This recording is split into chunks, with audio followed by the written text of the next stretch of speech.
Okay, just going to cover a little bit about fire starting and one particular fire setup that's referred to as the upside down fire, and I'll explain that in a second. First thing, as ever with fire lighting in the woods, is you need to make sure that the ground you're lighting the fire on is cleared of any combustible debris.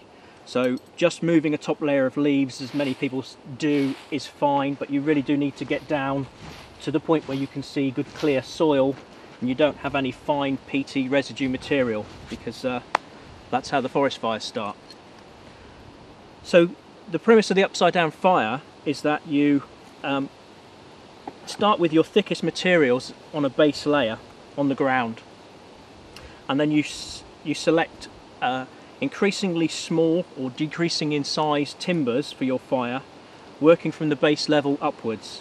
So my next layer here is laid at right angles to the base, and they're not too tightly packed together. You need to leave some gaps between them so that oxygen can get through the fire. Keep going, alternating and finer materials until you get to the top where you're using your this layer would be referred to as your firewood. You get to the smaller parts, which are your kindling, and all the way up till you get to your tinder material, which is the material that's hopefully going to catch from the spark. Now I have been protecting the fire here from the raindrops, because there's a lot of raindrops falling through from the leaves when the wind blows, and really any moisture on your tinder material is going to make it harder to light. So to that end, we're going to use a small cheat, which I recommend for anybody as out trying to light fires in the woods, whether you have a fire steel or a lighter. But some cotton buds, cotton wool balls or cotton pads are great fire lighting materials. So you simply break it up into a nice loose patch, and just for demonstration I'll put that there for a second, and then with a fire steel you should be able to drop a spark on that and it should ignite.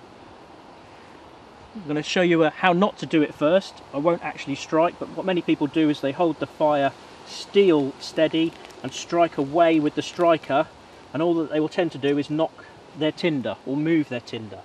So keep the fire striker steady and draw the fire steel away from it, and they're instant flame. So in here in my pile of tinder I have some cotton wool. I also have some natural tinder in the form of birch bark. We'll just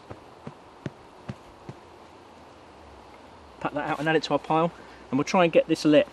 Now the advantage of an upside down fire over a normal traditional fire method might be, once I have this pile of tinder and fine kindling lit, it will burn, and the heat and the ashes from that will fall down through the gaps that I left in each of the layers and set progressive layers of fire alight.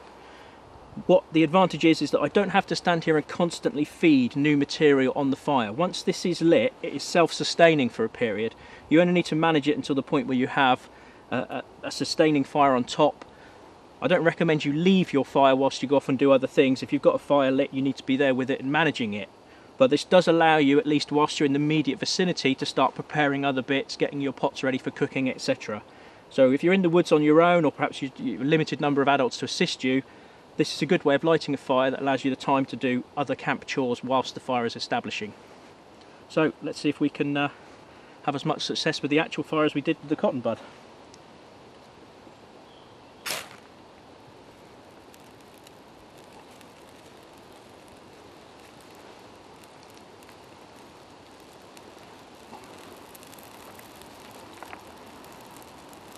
Now I'm using some of this highly resinous pine material, and I've got a few fine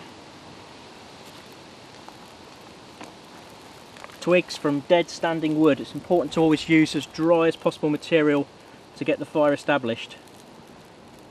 Only once a fire is really very hot is it going to be capable of burning damp material.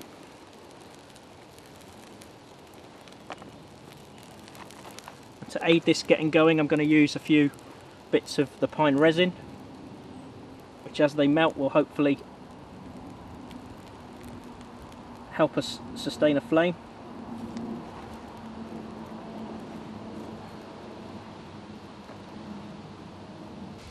Now, the usual thing with starting a fire is patience. A fire doesn't always need more fuel, sometimes it just needs a bit more time and a bit more oxygen. So give it the opportunity to catch rather than smother it with too much firewood all at once.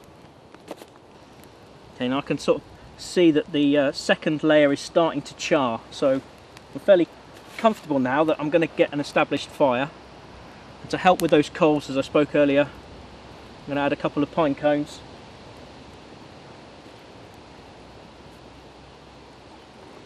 And really, at that point, apart from keeping a watch eye on it occasionally, I can leave this fire now.